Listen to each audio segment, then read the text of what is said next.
The courtroom is tense, the air heavy with murmurs and restless movements. Sunlight filters through tall windows, casting long shadows across polished wood. At the defendant's table, Marcus Reed sits upright, his hands folded, his jaw tight. A proud black man in his 40s, Marcus carries himself with quiet dignity despite the chains of accusation wrapped around him. Across the aisle, Officer Grant towers like a storm cloud. Broad shoulders under his blue uniform, eyes burning with contempt, jaw clenched in a sneer. He doesn't see Marcus as a defendant, he sees him as prey. Every twitch of his body radiates hostility. The judge raises his gavel. Order in the court! For a brief moment, silence reigns. But as Marcus begins to speak, defending himself against accusations of resisting arrest, Grant's face twists deeper. His voice rises above the hum. "You don't belong here. You never should have been in this courtroom." Gasps ripple through the crowd. The judge slams the gavel again, shouting for order. But Grant isn't listening. His fists clench. His boots scrape against the marble floor. Marcus doesn't flinch. He holds his ground, meeting Grant's eyes with unyielding calm. "I belong here as much as anyone else. You can't take that from me." And that's when it happens. In one violent motion, Grant lunges across the space between them. His fist explodes forward, striking Marcus square in the face. The sound reverberates through the chamber like a gunshot. Gasps turn to screams. Reporters' cameras flash wildly. The judge rises to his feet, shouting for bailiffs. Spectators scramble backward, horrified at the sight of a police officer assaulting a man in open court. Marcus stumbles, his chair toppling behind him. His lip splits, blood trickling down his chin. Yet even as pain radiates through his face, his eyes remain locked on Grant.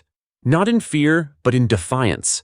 "You just proved everything I said," Marcus murmurs, voice hoarse but unbroken. Chaos erupts. Bailiffs rush forward, struggling to restrain Grant as he thrashes, spitting curses. "You people ruin everything! You think you can take over our city? Not while I breathe!" The judge slams his gavel again, face pale with fury. "Officer Grant, you will stand down or be held in contempt." But Grant is beyond reason. The raw hatred pouring out of him infects the room, poisoning the very air. Reporters capture every second, broadcasting the violence live to the world outside. Marcus steadies himself, one hand pressed against the table, refusing to collapse. He knows this moment is bigger than him. He knows every camera lens is a witness. His silence now would mean surrender.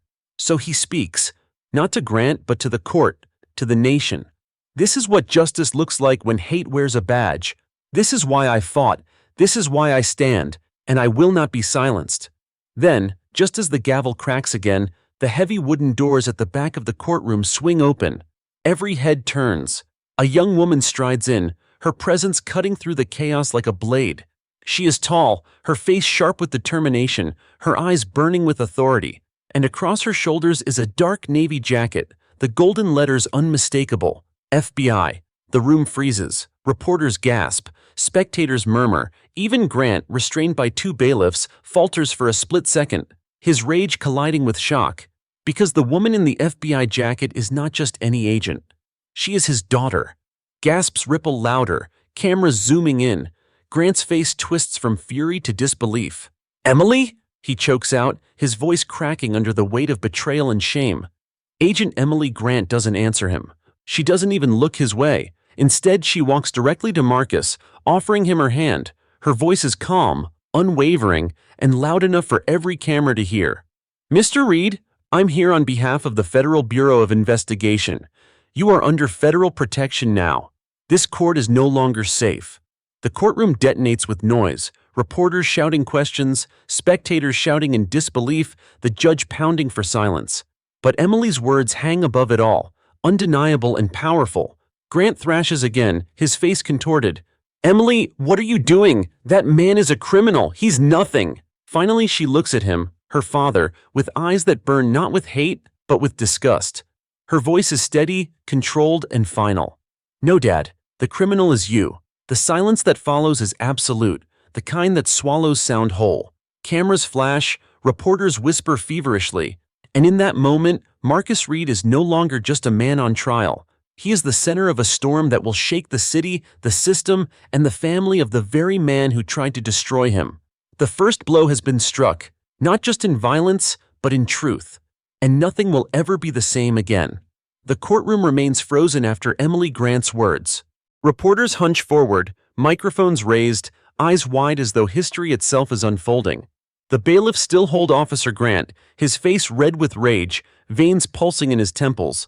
Marcus Reed, though bloodied, stands taller now, one hand still resting on the table for balance. Emily doesn't waver. She stands between Marcus and her father, the golden FBI letters gleaming beneath the overhead lights. Every breath she takes feels deliberate, each movement weighted with purpose. The judge leans forward, voice trembling with the strain of control. "Agent Grant, what is the meaning of this intrusion?"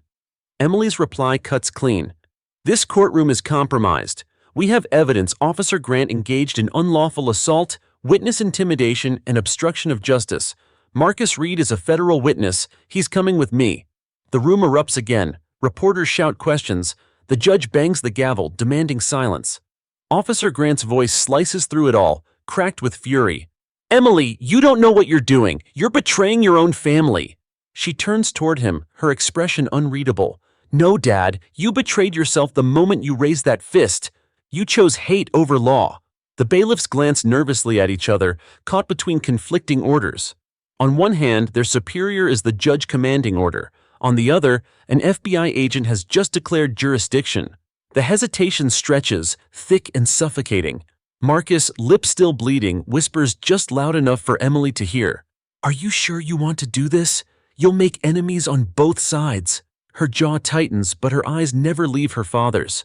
Justice doesn't care who the enemies are, and neither do I. Finally, the judge sighs heavily, slamming the gavel one more time. "If the Bureau has intervened, this court has no choice but to yield. Mr. Reed will be released into federal custody. Officer Grant will be held pending review." The sound that follows isn't relief. It's shock. Spectators gasp, reporters scramble for live feeds, and even the bailiffs stiffen, unsure how to process what they've just witnessed. Grant thrashes violently, nearly breaking free of their grip. "This is a lie! She's been brainwashed! My own daughter siding with criminals!" Emily doesn't move. Her silence cuts deeper than words. Within minutes, Marcus is escorted from the courtroom, flanked by Emily and two federal marshals who materialized as if from thin air. Cameras swarm, bulbs flashing in blinding bursts. On the courthouse steps, questions rain down like arrows. "Agent Grant, what evidence do you have?" "Mr. Reed, how does it feel to be under federal protection?" "Officer Grant, what happens to him now?" Emily raises her hand, silencing the chaos. "The investigation is ongoing. What matters is this: no one is above the law, not even those who swear to uphold it." Marcus, though shaken and still bloodied, lifts his chin. His voice is hoarse but strong. "Today you saw what hate looks like, but you also saw that hate exposed. That's the first step toward change." The crowd roars with questions, but federal cars whisk them away before more can be said. Inside the SUV, silence settles. Marcus leans back, pressing a handkerchief against his split lip. He studies Emily, her jaw set, eyes fixed on the road ahead. "You didn't have to step in like that," he says finally. Her grip on the seat tightens. "Yes, I did. If I hadn't, you might be in a hospital. Or worse, my father. He crossed a line long ago. Today he just made it visible." Marcus tilts his head, curious despite his exhaustion. "It couldn't have been easy. Turning on your own father in front of the world." Emily's throat bobs as she swallows hard. For the first time since walking into the courtroom, her voice falters. "I didn't turn on my father. I turned on the man who chose hate over duty. The man I knew died a long time ago." Marcus studies her in silence, recognizing the fracture in her heart, a mirror of the fracture in his own country. Meanwhile, chaos brews inside the courthouse. Officer Grant is dragged into holding, still shouting, still thrashing. Other officers whisper among themselves, some pale with shock, others muttering agreement with his anger. This is a setup. She betrayed him. Or maybe he betrayed the badge. The seeds of division spread fast, cracks splitting through walls that once seemed solid. By evening, the news cycle is ablaze. Every channel runs the footage. The punch, the blood, the declaration, the reveal of the FBI jacket. Commentators argue, activists march, communities rage. Hashtags surge across social media. Hat justice. For Marcus, hashtag no one above. The law, Agent Grant. Emily watches it all from a federal safe house where Marcus now rests.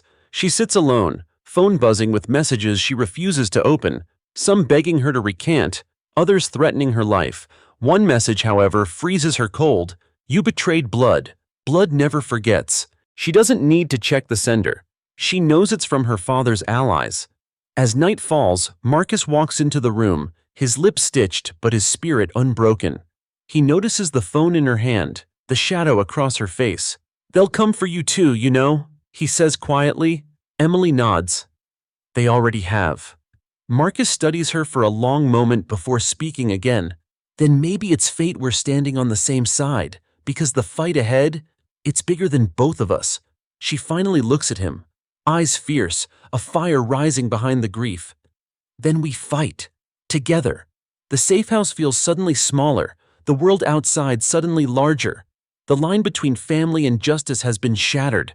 And in the space left behind, a new battle is born, one that will pit truth against blood, justice against corruption, and a daughter against the father she once believed in. The fracture has only just begun. The safe house is quiet, but the silence is heavy, filled with the buzz of hidden cameras and the low hum of security systems. Marcus Reed sits at the small kitchen table, bandages around his face, sipping coffee that tastes more like metal than warmth. His body aches, but his mind is sharper than ever. Across from him, Emily Grant studies a stack of files, her brow furrowed, the golden FBI lettering still faintly visible on the jacket slung over her chair. You look like you haven't slept in days, Marcus mutters. Emily doesn't look up. Neither have you. He chuckles dryly, though it ends in a wince. Touché. The moment feels almost normal.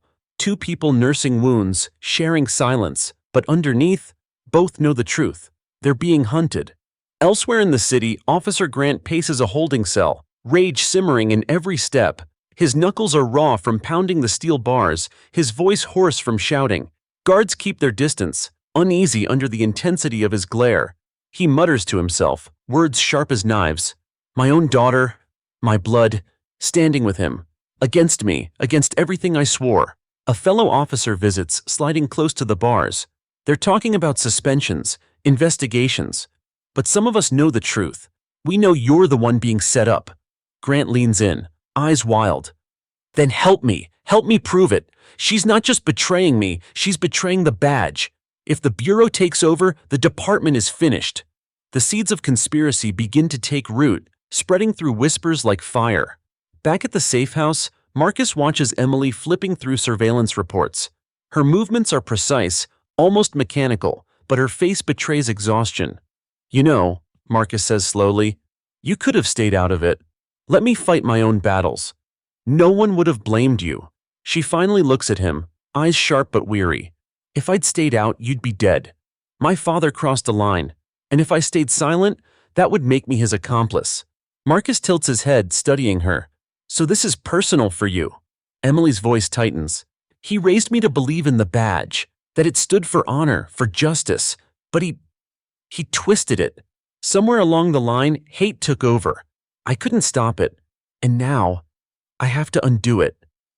Her words hang heavy, her face hardened against the sting of betrayal. As night falls, a secure phone rings. Emily answers, her posture stiffening. On the other end is her bureau superior, voice clipped and cold. Agent Grant, you've made national headlines. That's not protocol. We don't protect witnesses with theatrics. Emily tightens her grip on the phone. With respect, sir, theatrics weren't my choice. My father assaulted a defendant in front of the entire press corps. If I hadn't stepped in, Marcus Reed would be a corpse, not a witness. The voice on the other end pauses before replying. The Bureau doesn't tolerate insubordination. Your judgment will be reviewed. Until then, you're on thin ice. She hangs up, fists trembling. Marcus notices the crack in her armor. They're not backing you up, are they? He asks quietly. Her silence is the answer. Outside the safe house, shadows gather. A dark SUV idles 2 blocks away, windows tinted, figures inside exchanging quiet words. Orders are clear, one mutters. We find the witness. We bring him in. The agent, she's expendable if she gets in the way. The vehicle rolls forward slowly, headlights off, a predator circling its prey. At midnight, Marcus can't sleep. He wanders to the window, peering out at the empty street, but something catches his eye, a glint of metal, the faint hum of an engine. His chest tightens. "Emily," he whispers sharply, "we've got company." She's on her feet instantly, pulling her sidearm, checking the locks. "They found us faster than I thought." Marcus steps closer, voice low but steady. "Then they're not playing by the rules anymore. This isn't about justice, it's about silence." Emily positions herself by the door, every muscle tense. "Stay behind me. Whatever happens, we don't let them take you." But Marcus shakes his head, defiance in his eyes. "No, if they come in here, we fight together." Their gazes lock. Two people from opposite worlds, united in one truth. Survival depends on standing side by side. Moments later, the SUV doors slam outside. Boots crunch on gravel. Shadows move toward the house. A voice calls out, mocking, "FBI, open up!" Emily scoffs under her breath. "That's not Bureau protocol." Marcus clenches his fists. "Then it's war." The knock comes, loud and violent, rattling the frame. Emily raises her weapon, aiming steadily at the door. Her voice cuts through the tension. "You're not FBI, and if you break that door, you'll regret it." Silence follows. Then the sound of metal scraping, tools forcing the lock. Emily whispers, "Here we go." Marcus steadies himself, ready for the storm. And just as the lock snaps, the scene freezes for a breath. Emily's heart pounds. Marcus's chest rises and falls like a drumbeat. The door bursts inward. Figures in black flood the room. The safe house, once a place of protection, transforms into a battlefield.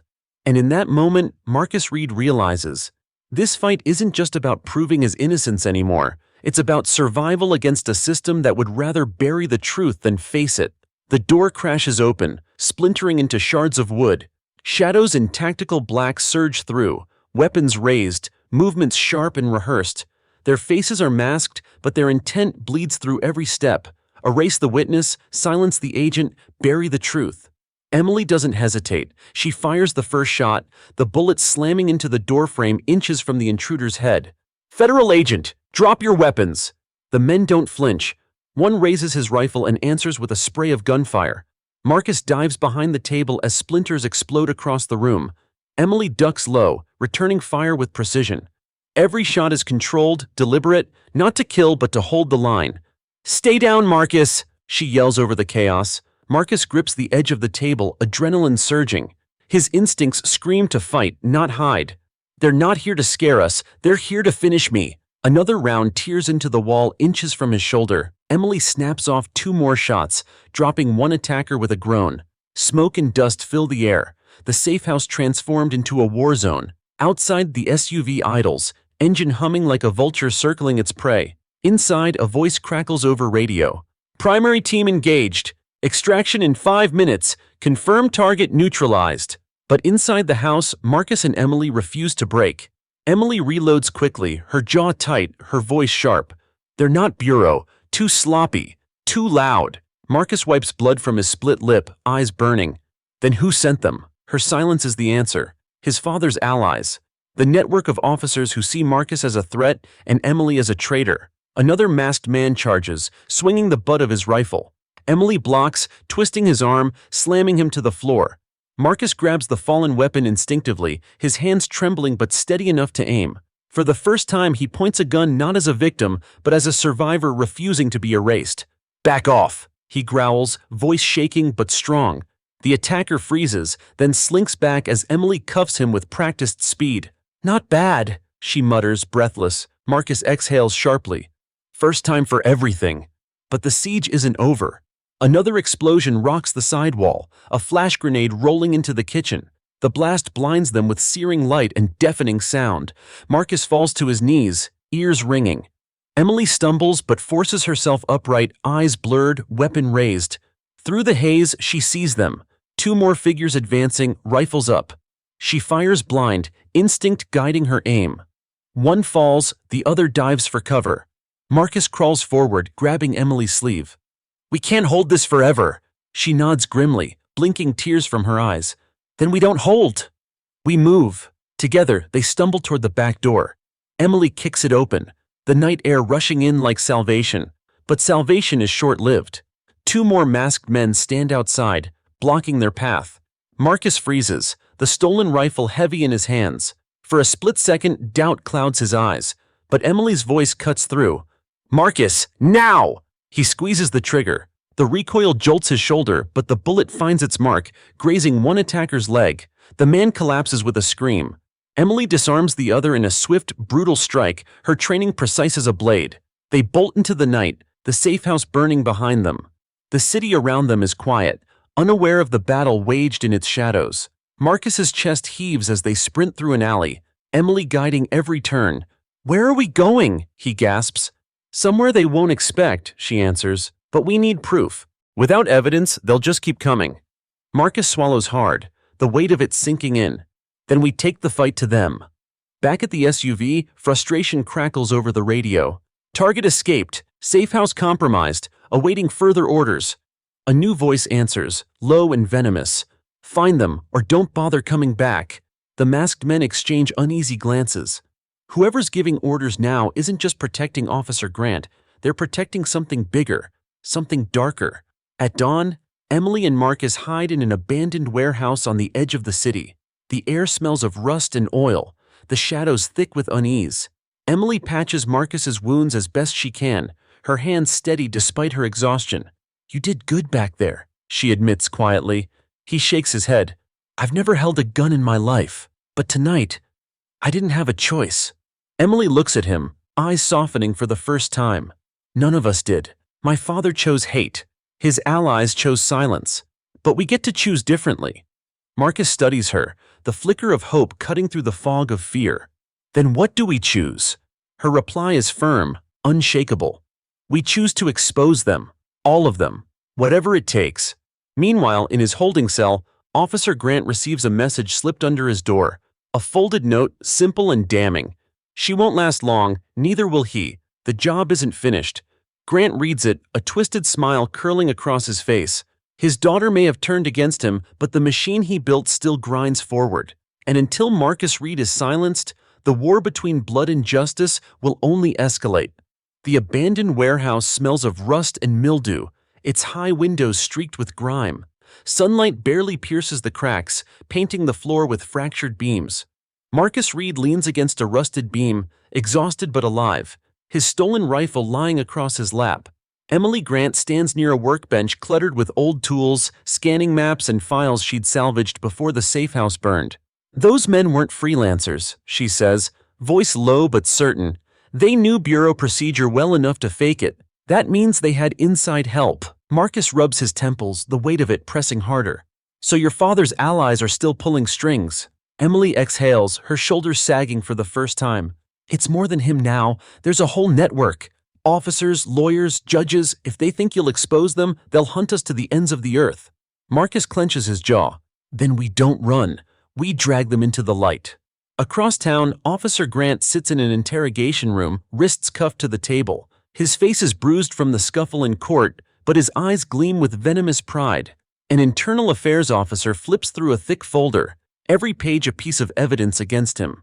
"You assaulted a defendant in open court," the investigator says flatly. "You threatened him, attacked him, and compromised an entire trial.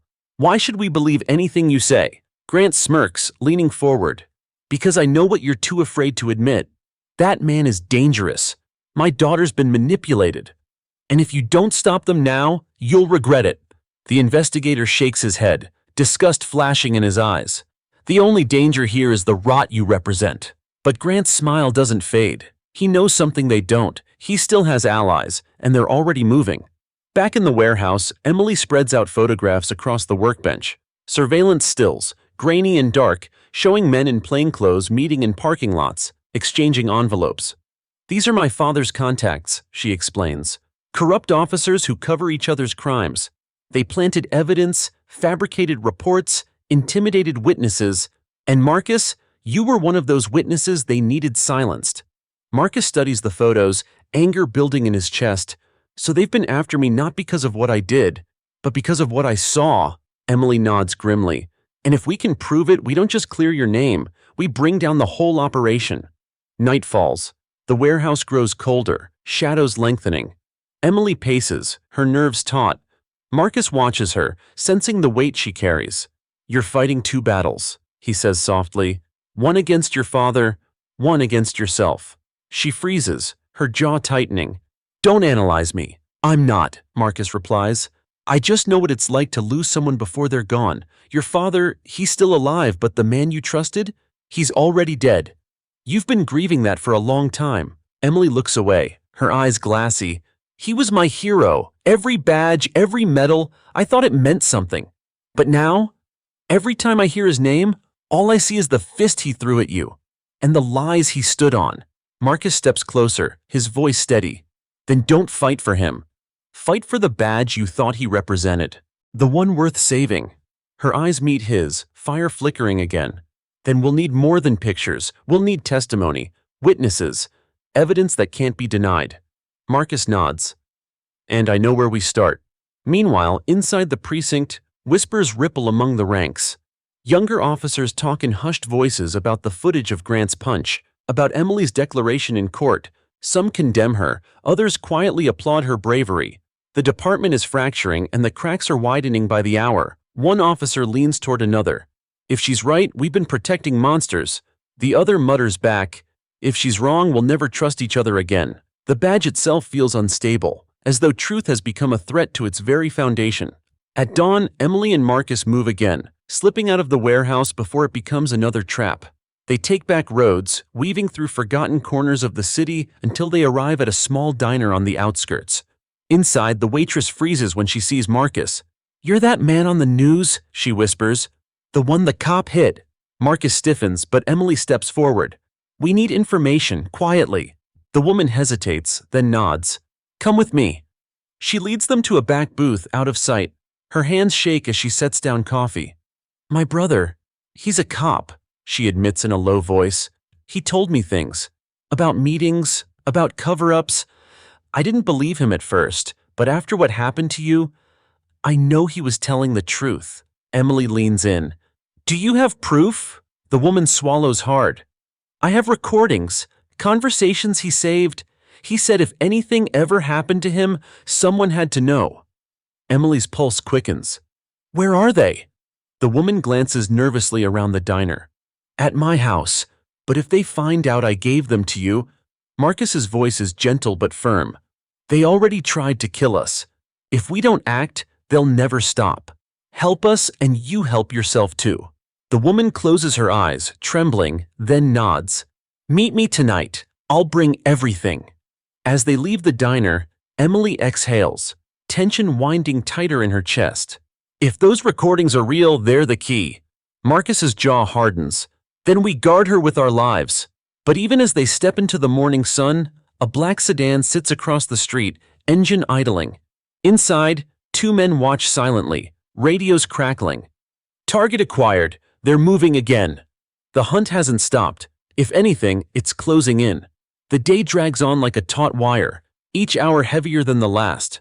Marcus and Emily hole up in a cheap motel room off the highway, curtains drawn tight, TV muted.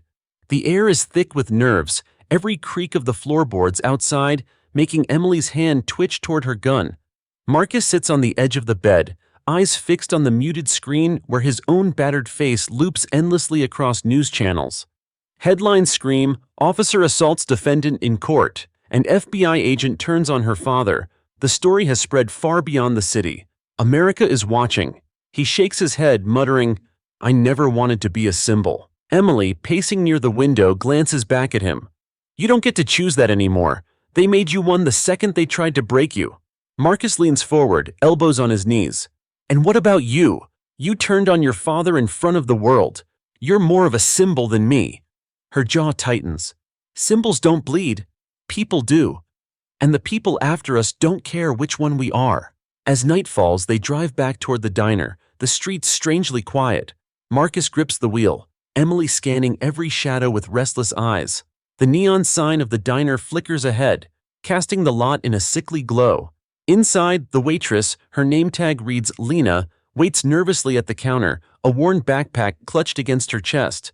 When she sees them, relief floods her face, tempered quickly by fear. "Back booth," she whispers, ushering them into the corner. Her hands shake as she slides the backpack across the table. These are my brothers," she says, her voice trembling. He recorded conversations, meetings. He told me if anything happened, I had to get them to someone I could trust. After the news, I knew it had to be you. Emily unzips the bag carefully, pulling out a stack of flash drives, each labeled with dates in messy handwriting. Her heart pounds. If this is what I think it is, it's enough to bring down more than just my father. Lena's eyes well with tears. He said they'd come for him, and then one night he just never came home. They said it was an accident, but I know better. Marcus's hand covers hers gently. We'll make sure his voice is heard. I promise you that. But before relief can settle, Emily stiffens. Through the window, she spots it. A black sedan idling across the lot, headlights off, two silhouettes inside. They're here, she mutters. Marcus turns, his chest tightening. Lena, do you have a back exit? She nods quickly. Through the kitchen, but… No buts, Emily snaps, already grabbing the backpack. We move now. The three slip into the narrow hallway, the smell of grease and coffee clinging to the air. But as they push through the kitchen door, it bursts open from the outside. Two masked men storming in, weapons raised. Down! Emily shouts, shoving Lena behind the counter. Bullets rip through pans and shelves, sparks flying as Marcus drags a heavy pot across the floor for cover. Emily returns fire, her movements sharp and controlled. One attacker drops, the other ducks behind the freezer. The sound of glass shattering echoes from the front of the diner. The rest of the team is moving in. They're surrounding us, Marcus yells. Emily's mind races. They can't outshoot them, not here, not with Lena caught in the middle. She grabs a fire extinguisher from the wall and slams it against the floor, spraying a cloud of white mist across the room. Move, she barks. They charge through the haze, bursting into the alley behind the diner. The night air is sharp, the shadows deep. Lena gasps for breath, clutching the backpack. From the lot, the sedan's doors slam open. Footsteps pound the pavement, voices shouting orders. Don't stop, Emily urges, pulling them toward a side street, but Marcus's eyes catch something. A maintenance ladder leading up the side of an old building. This way, he shouts, pointing. They scramble up the ladder, hearts racing, bullets sparking against the metal as attackers open fire below. Marcus's muscles burn, but adrenaline keeps him climbing. Lena nearly slips, but Emily hauls her up with sheer force. On the rooftop, the city sprawls before them, silent and indifferent, but behind them, the attackers are still climbing. Emily turns, gun raised, firing at the ladder. Sparks rain as metal groans, one assailant tumbling backward with a scream. The others retreat for now, regrouping below. Marcus leans against the roof's edge, chest heaving. We can't keep running like this. Emily crouches beside him, eyes hard. We don't run. We make them chase us long enough to trap themselves. She looks at Lena, who clutches the backpack like it's her lifeline. Do you trust us? Lena nods shakily. I don't have anyone else to trust. Emily exhales. Then tonight, we disappear. But tomorrow, we make this public. If we release what's in that bag, they won't be able to silence it. Marcus glances over the city, the weight of the moment pressing down. If tomorrow even comes… Down below, the masked men regroup around the sedan. One speaks into a radio, his tone sharp. They've got the drives. Agent Grant has them. Orders? A pause. Then a familiar voice crackles back through static, deep, commanding, unmistakable. Officer Grant. Then bring them to me, dead or alive. The rooftop is cold, the tar and gravel slick beneath their shoes. Emily kneels beside the backpack, pulling out one of the flash drives, her fingers trembling only slightly. Marcus leans against the low wall, chest heaving as he scans the streets below for movement. Lena huddles near the vent, clutching her arms, her face pale in the moonlight. We can't just sit here, Marcus mutters. They'll regroup. They'll be back. Emily plugs the flash drive into her secure laptop, the screen glowing faintly against the dark. Then we use this now. Whatever's in here, we let it breathe before they choke it out. The files load. Folders marked by dates, each one corresponding to nights Lena's brother must have followed the network. Emily clicks the earliest file. A crackle of static, then a voice, deep and familiar. Officer Grant. You keep your mouth shut, you hear me? Reports go missing, evidence gets lost. That's how we protect our own. Anyone breaks rank, they're done. Marcus stiffens, fury sparking in his chest. Emily's face is a mask of control, but her eyes flash with hurt. Hearing her father's voice confirming everything she feared is worse than she imagined. The recording continues, other voices chiming in, names of judges, lawyers, officers, all colluding, all laughing about the system they bent to their will. Lena covers her mouth, whispering, "That's him. That's my brother's voice too. He was trying to warn me. He knew they'd kill him for this." Emily pauses the recording, her hand trembling. This is enough to start an investigation at the federal level. If we get this to the right people, it could blow the lid off everything. Marcus shakes his head. If we live long enough to deliver it. Down below, the sedan still waits. The mercenaries argue quietly, frustrated by their failed ambush. One finally growls into the radio, "They've got recordings, proof. What do we do?" Officer Grant's reply hisses through static, sharp as a blade. "Then we burn the proof. Burn them all." By dawn, Emily, Marcus, and Lena make their way through the city's underbelly. Abandoned subway tunnels, forgotten service passages. The world above bustles with morning life, but down here, shadows rule. Marcus walks ahead, rifle slung across his back, every step cautious. "Feels like we're rats in a maze," he mutters. Emily glances at Lena, who clutches the backpack like it's fused to her body. "We'll get through it, but once we surface, there's no turning back. The second we make these files public, we paint targets on all our backs." Lena swallows hard. "They already killed my brother. If I stay quiet, that's another death for nothing. At least this way, he'll matter." Her words harden the air, silence stretching heavy around them. Marcus nods once, firm. Then we make sure his voice is heard. They surface near an old train yard. Rusted cars stretch across the horizon, weeds sprouting through cracks in the asphalt. Emily leads them into a forgotten maintenance shed, locking the door behind them. Inside, she sets up the laptop again, her hands steady now. She scrolls through more recordings, each one worse than the last. Judges dismissing cases for bribes, officers bragging about planted weapons, lawyers laughing about innocent men rotting in cells. Marcus paces, his fists clenched. All these lives, destroyed, just so men like your father could feel powerful.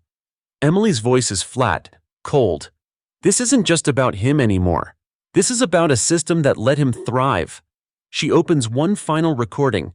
The sound is rough, hurried. Lena's brother speaking directly into the recorder. "If you're hearing this, it means I'm gone.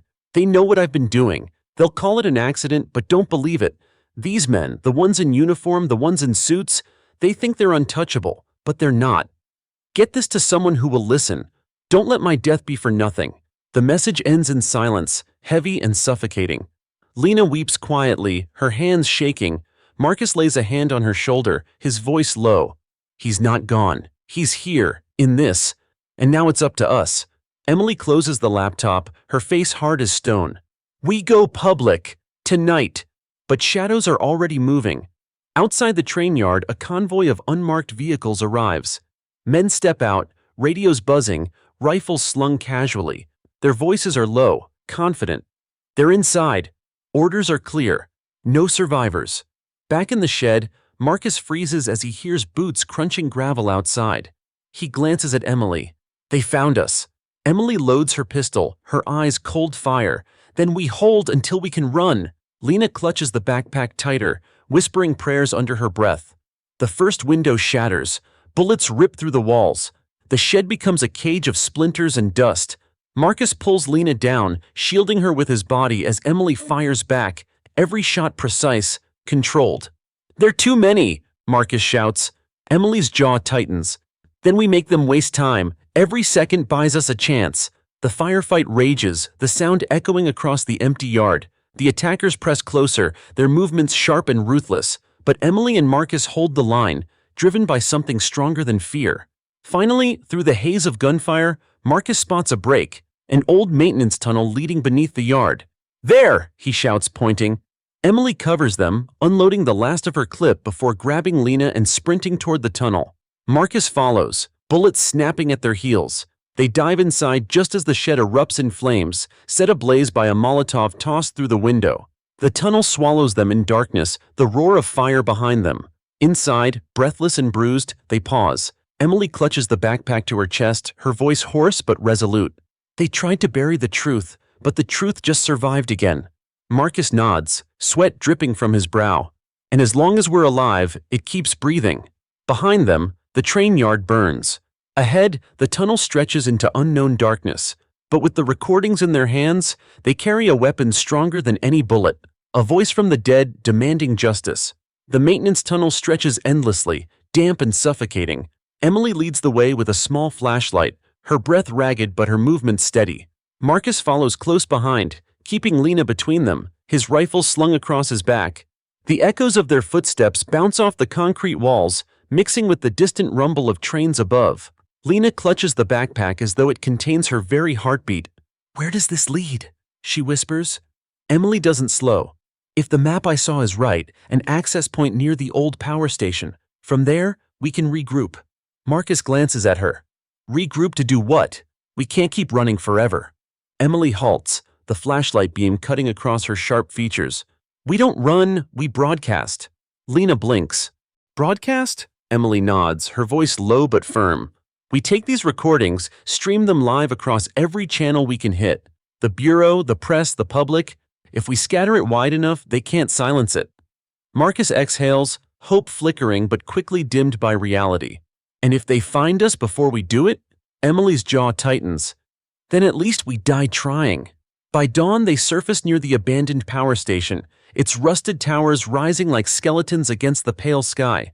The air smells of oil and dust, the silence thick and oppressive. They slip inside through a broken gate, finding shelter in the control room, its walls lined with dead monitors and tangled wires. Emily sets her laptop on the dusty console, powering it up. She begins connecting cables to the old network hub, coaxing the dormant system back to life. Sparks flicker, screens blink faintly. Marcus paces near the window, scanning the yard. "Won't they trace the signal?" "Yes," Emily admits, typing quickly. "But that's the point. The second we go live, we have maybe 20 minutes before they shut us down. 20 minutes to make sure the world sees it." Lena hugs the backpack tighter. 20 minutes isn't long. Emily's fingers fly across the keys. "It's long enough to expose them. Long enough to make this unstoppable." Meanwhile, at the precinct, Officer Grant sits in his holding cell, but news travels fast. A guard whispers that his daughter was seen fleeing the train yard fire, recordings in hand. Grant smiles darkly, leaning back against the wall. "She really thinks she can win," he mutters, "but she doesn't understand. The badge protects itself. Always." His allies outside scramble, tracing signals, feeding intel into unmarked radios. The network is tightening, preparing for the moment Emily strikes. Back at the power station, Emily tests the first recording. Grant's voice fills the room, cruel and arrogant. "Reports go missing, evidence gets lost. That's how we protect our own." Marcus's hands ball into fists. Lena flinches. Emily closes her eyes briefly before switching to the next clip. Judges laughing, officers boasting, lawyers conspiring. Each file is another nail in the coffin of the corrupt system. Marcus speaks quietly, almost to himself. "When this airs, people will finally see the truth." Emily looks at him, her voice firm. "Then we make sure it airs no matter what." The plan is simple but desperate. Marcus and Lena will guard the entrance while Emily uploads and streams the files. If anyone comes, they'll hold the line long enough for the truth to escape. Marcus checks the rifle, loading the last of the stolen ammunition. He meets Emily's eyes. "If this goes bad, you run." Emily shakes her head, determination etched deep. "We don't run anymore. We finish this." Hours pass in tense silence. The sun climbs higher, shadows stretching across the cracked floor. At noon, Emily finally looks up from the screen, sweat on her brow. "It's ready," she whispers. One keystroke, and it goes live. Marcus stands by her side. "Then do it." Her finger hovers over the key. For a heartbeat, doubt flickers. Her father's voice echoing in her mind. The memory of a childhood where the badge meant safety. Then she exhales, pressing the key with finality. The system hums to life. Screens glow. A red light flashes. Live. Across the city and soon across the country, the recordings spill into the open. News channels intercept the feed, social media ignites, phones buzz. The world listens to corruption laid bare, voices caught in their own arrogance. Emily's chest tightens. It's done! But the sound of engines outside shatters the brief relief. Marcus peers through the cracked window, his face hardening. They're here! Black SUVs roll into the yard, doors slamming open. Dozens of armed men spread out, rifles raised, radios buzzing. The network has come for blood. Emily pulls her pistol, standing tall beside Marcus. Then we hold. Lena crouches near the console, whispering prayers, her hands gripping the backpack. The first gunshots ring out, sharp and deafening. Marcus returns fire, bullets sparking against rusted steel. Emily moves with precision, her training evident as she drops 2 attackers with clean shots. "Keep them back!" she shouts. The firefight rages, echoing through the power station. Sparks fly, glass shatters, the air thick with smoke and dust. Marcus takes cover behind a pillar, firing in bursts. Emily rolls behind a console, reloading with lightning speed. But the attackers keep pressing, inching closer. In the chaos, Lena stares at the streaming screen. The files are still uploading, the bar inching forward. Every second feels like a century. "Almost there," she whispers. Emily catches her eye. "Don't stop watching it. If the feed cuts, you restart it. Promise me." Lena nods, tears streaking her face. Outside, a commander barks orders. "Push inside! Kill the witness! Take the drives!" But what they don't realize, the files are already spreading. News anchors interrupt broadcasts, hashtags trend, protests swell. The truth has ignited. Inside the power station, Marcus reloads with shaking hands. "Emily, we're outnumbered." Her eyes blaze with defiance. "Then we make every bullet count." Through the smoke, a figure emerges. Officer Grant himself, somehow released, walking into the fray with cold fury in his eyes. His voice cuts through the gunfire. "Emily, stop this madness now before I put you down myself." Emily freezes, her pistol steady but her heart heavy. Father against daughter, justice against blood, the world watching live. The climax they've been racing toward has finally arrived. Gunfire rattles through the abandoned power station, echoing off rusted steel and shattered glass. Smoke curls upward from broken consoles, the acrid stench of gunpowder filling the air. Marcus ducks behind a pillar, firing bursts toward the advancing mercenaries. Beside him, Emily steadies her pistol, her aim precise and unflinching. Then, through the haze, Officer Grant steps forward. No mask, no hesitation, just raw fury carved into his face. His presence alone makes the attackers pause, as if his authority carries weight even here in the lawless chaos he created. "Emily!" His voice cuts like a blade. "Put the gun down. This isn't you. You're my daughter." Emily's pistol doesn't waver, but her heart clenches. "You're not my father, not anymore." Grant smirks, though his eyes burn with betrayal. "I raised you to respect the badge, to protect it. And now you side with a criminal against your own blood?" Marcus shouts from behind cover, his voice rough but defiant. "She's protecting justice, something you wouldn't recognize if it slapped you in the face." Grant's eyes snap to Marcus, venom dripping from every word. "You think you're some hero, Reed? You're nothing, just another stain on the record books. And when this is over, the world will forget you." Emily steps forward, her voice sharp. "No, the world's already heard him. They've heard all of it. The recordings are live." For the first time, doubt flickers across Grant's face. He glances toward the console where Lena crouches, shielding the laptop with her body. The red light still blinks. Live. The mercenaries hesitate, murmuring uneasily. If the files are out, what's the point of this fight? But Grant roars over their doubt, his authority ironclad. "Kill the witness! Destroy the drives! The stream can still be cut!" The battle surges again. Bullets rip through walls, sparks shower from shattered panels. Marcus fires until the rifle clicks empty, then grabs a fallen pistol, his determination refusing to fade. Emily moves with precision, dropping 2 attackers who press too close.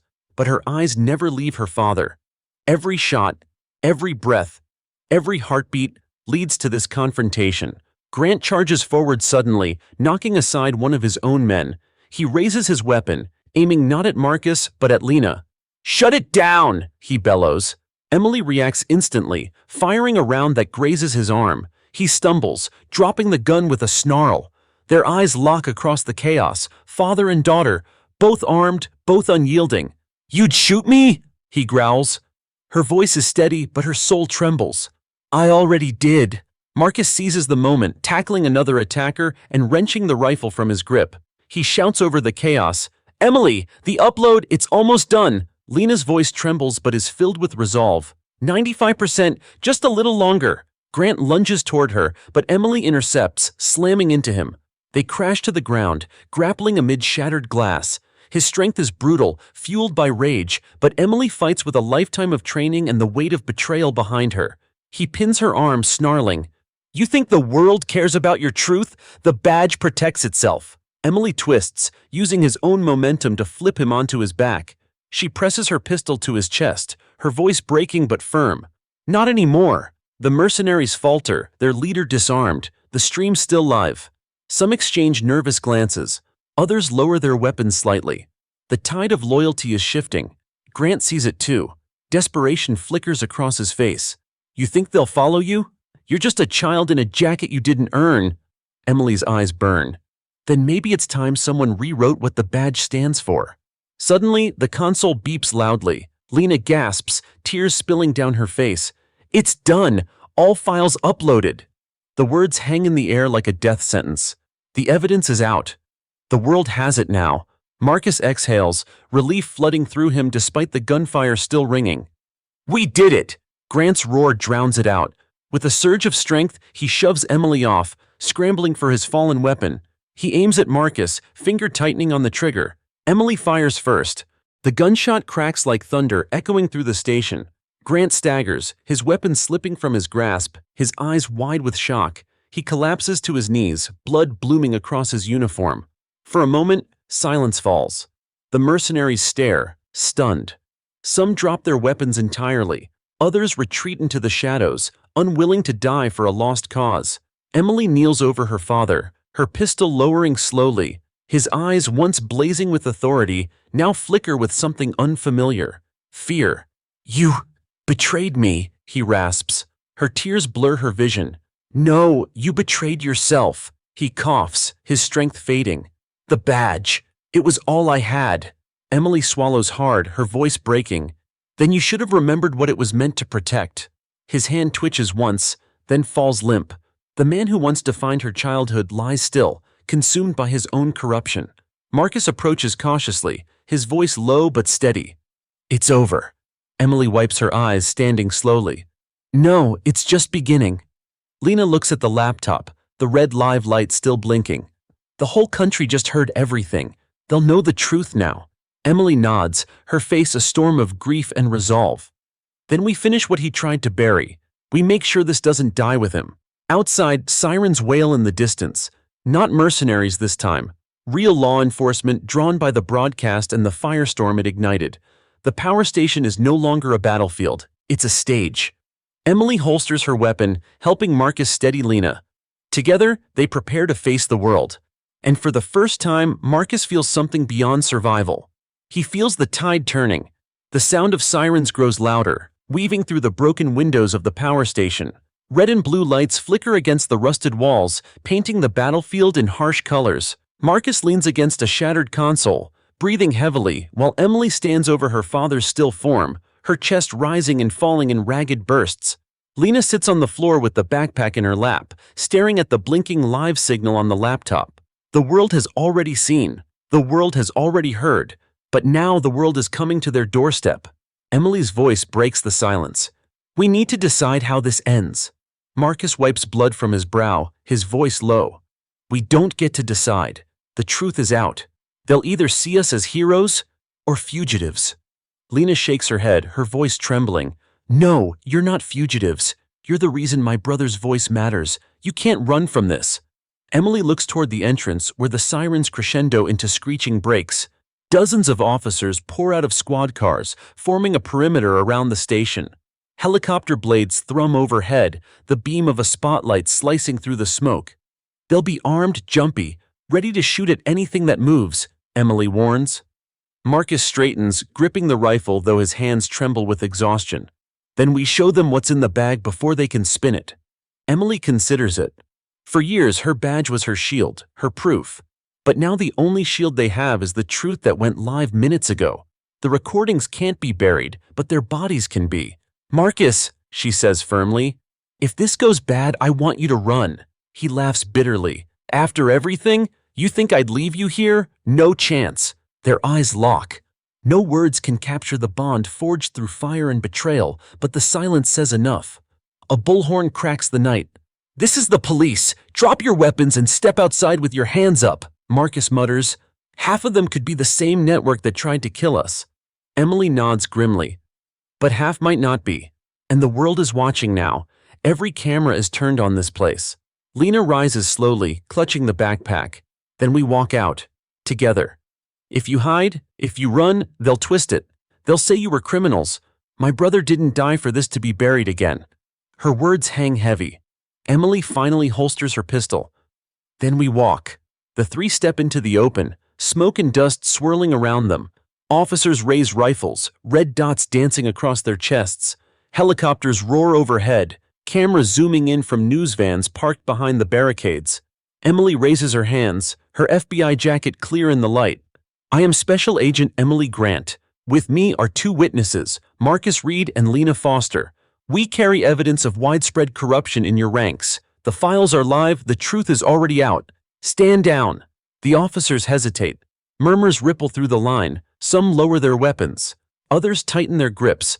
The division is visible, cracks widening under the weight of truth. A commanding officer steps forward, his expression grim. Agent Grant, you're under arrest for unauthorized release of classified evidence. The crowd of reporters beyond the barricade erupts in shouts. Cameras flash, microphones extend. Marcus growls under his breath. Here we go. Emily doesn't flinch. Then arrest me, but know this. Everything we released is already in the public domain. Every second you spend silencing me is another second the people learn how deep this runs. The stalemate stretches like a wire ready to snap. Officers glance at each other, uncertainty in their eyes. The commanding officer lifts a hand, preparing to signal in advance. Then, a voice booms from the crowd. Let them speak! The chant catches like wildfire. Protesters push against barricades, reporters shout questions, citizens raise their phones to record every second. The commanding officer hesitates. The tide of public pressure is shifting faster than he can control. Finally, he lowers his hand. Take them in, unharmed. We'll let the courts decide. Inside the holding van, the air is tense. Marcus sits shackled, his eyes fixed on the passing city lights. Lena clutches the backpack, though it's nearly empty. The file's already gone viral. Emily sits between them, wrists cuffed, her face unreadable. You know they'll try to twist this, Marcus mutters. Emily nods. But they can't twist what the whole country heard with its own ears. They'll try to bury us, but the truth's already above ground. Lena whispers, then we hold out, no matter what they do. At dawn, the van pulls into a fortified federal building, surrounded by barricades and buzzing with press. Reporters swarm the gates, shouting questions, flashes blinding in the rising sun. Agent Grant, did you betray your oath? Marcus Reed, how does it feel to be America's symbol of justice? Lena, do you believe your brother was murdered? The noise is overwhelming, a storm of curiosity and outrage. But beneath it, Emily feels something stronger than fear, momentum. Inside they are separated, different rooms, different interrogators. But the bond they've forged remains unbroken. Each of them holds the same truth in their hearts. The fight is no longer theirs alone. Across the nation, protests erupt. Crowds flood streets with signs. Justice for Marcus. Truth for Lena's brother. Clean the badge. The broadcast has become a movement. And though they sit in cells, their voices have multiplied 1,000-fold. In his final moments, Officer Grant swore the badge would always protect itself. But as dawn breaks, Emily realizes something her father never understood. The badge doesn't belong to the corrupt. It belongs to those willing to fight for what it's meant to stand for. She whispers to herself, her voice steady despite the chains. It's not over. It's only beginning. The cell is small, sterile, and humming with fluorescent light. Emily sits on the narrow bench, her FBI jacket long confiscated, replaced by a gray detainee uniform. She stares at the blank wall, but her mind is alive with noise, echoes of gunfire, her father's dying words, the roar of a nation outside. A television mounted in the corner plays news on low volume. Even muted, the images say enough. Streets packed with protesters, homemade signs raised high, chants spilling like thunder across cities. Justice for Marcus. Voices for the silenced. Clean the badge. Emily leans forward, listening intently. For the first time in years, the truth is louder than the lies. In another wing of the facility, Marcus sits in his own cell, bruised but unbroken. A guard delivers food, but Marcus ignores it, eyes locked on the tiny window where dawn light seeps in. He thinks of the warehouse, the diner, the train yard. All the battles survived. But more than that, he thinks of Emily's face when she pulled the trigger on her father. He whispers to himself, she chose justice. Lena is held in a witness room, not a cell, though the distinction feels thin. A government lawyer tries to coax her into handing over the backpack, even though the files are already public. Ms. Foster, the lawyer says smoothly, cooperation could ease your situation. You're a civilian. You don't want to be dragged into this war. Lena hugs the bag to her chest, eyes blazing. My brother's blood is already in this war. You don't get to ask me to step out of it. The lawyer sighs, defeated. This will get worse before it gets better. Lena doesn't blink. That means we're getting close. Across the country, the reaction is volcanic. News anchors replay the recordings on loop, breaking down each damning revelation. Analysts argue about the scale of corruption, while politicians scramble to distance themselves from implicated names. On the streets, anger turns into action. Cities swell with protests, government buildings encircled by citizens demanding accountability. Videos go viral, crowds chanting Marcus's name, murals of Lena's brother painted on walls, children holding signs that say, "Truth matters." For every official trying to bury the movement, 10 voices rise to shout louder. Inside the facility, Emily is finally brought to an interrogation room. 2 men wait, one in a dark suit, calm and calculating, the other in uniform, his jaw tight. They introduce themselves as a federal prosecutor and a bureau deputy director. Agent Grant, the prosecutor begins, voice smooth, you released classified evidence without authorization. Do you deny this? Emily's chin lifts. I don't deny it, I broadcast it, because it wasn't evidence being hidden, it was crimes. Crimes protected by the badge you claim to serve. The deputy director narrows his eyes. Your father? Emily cuts him off sharply. My father is dead because of his corruption. Don't say his name like it shields you. Silence hangs heavy. The prosecutor exhales. You realize the charges you face could mean prison. Emily meets his gaze without fear. If prison is the price of truth, I'll pay it. But you won't bury this. Not anymore. The world saw it live, and the world doesn't forget. Marcus's turn comes next. In his interrogation, officials try a different tactic. They paint him as a criminal, a violent man resisting lawful authority. You've been in fights, Marcus, arrest records, altercations. How do you expect the public to see you as anything but trouble? Marcus leans forward, his voice rough but steady.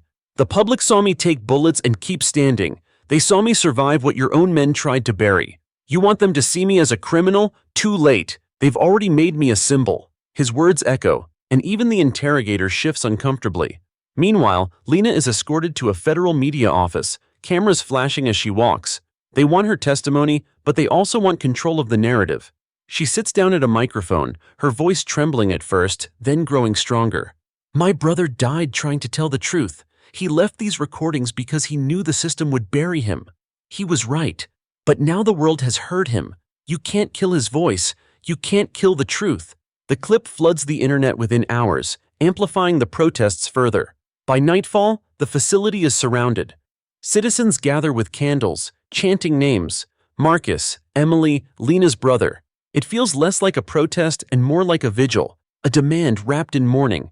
Inside, Emily stands at her window, listening faintly to the chants.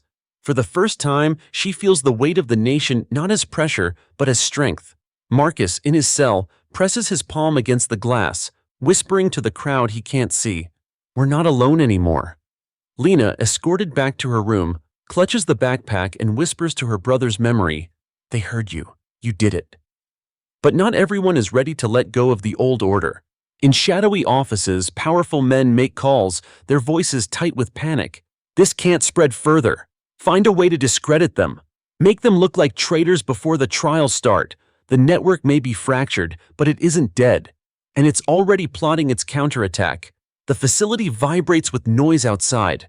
Chants rise and fall like waves crashing against stone, echoing through the sterile halls. Guards glance uneasily at one another as the crowd grows, thousands of voices swelling into something that feels unstoppable. Emily sits in her cell, back against the wall, listening. Every shout reminds her of the risk she took, the choice she made. She whispers to herself, steady and unflinching, we're not alone anymore. Across the corridor, Marcus leans on the bars, straining to hear the chants. They sound less like protest and more like an army gathering. He allows himself a grim smile. For years he'd been painted as a problem, a man who didn't know his place. Now the nation is echoing his name.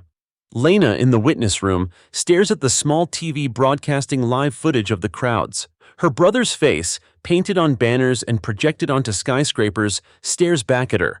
The world hasn't just heard him, they've claimed him as a martyr. Tears slip silently down her cheeks. But in a high-rise office across the city, the mood is darker. Men in suits crowd around a table, their faces pale with anger. These are the power brokers, the judges, lawyers, and officials whose voices were captured on the recordings. "This can't continue," one growls. "If the public thinks the system is rotting, they'll burn the whole thing down."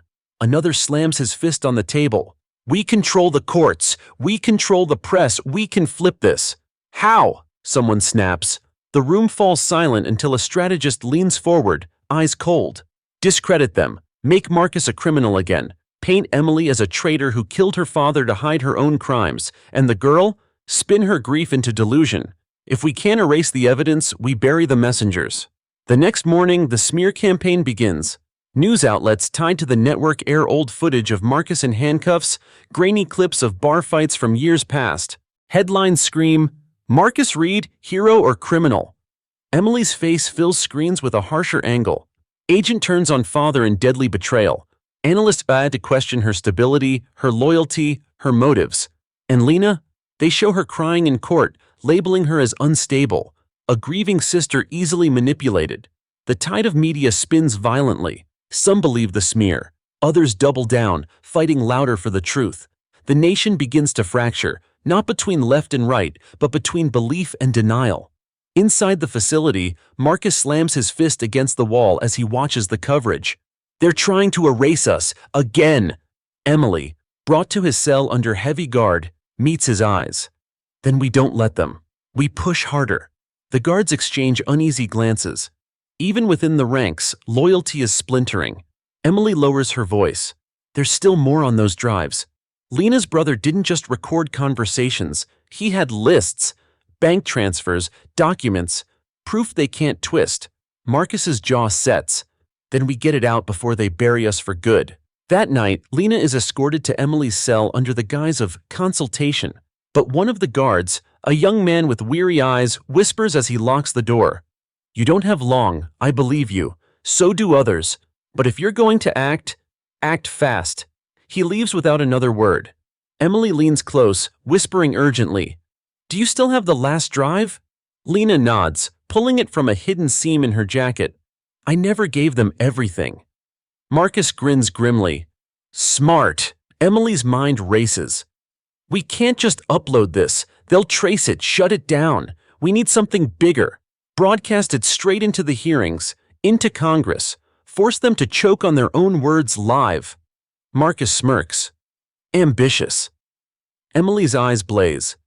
"Necessary." Meanwhile, the protests outside swell into chaos. Police clash with citizens, tear gas rolling over crowds, but the people refuse to leave. Videos of the brutality spread faster than the gas itself, fueling even larger demonstrations in other cities. In Washington, senators call for emergency hearings. The president issues a cautious statement promising a thorough review of the evidence.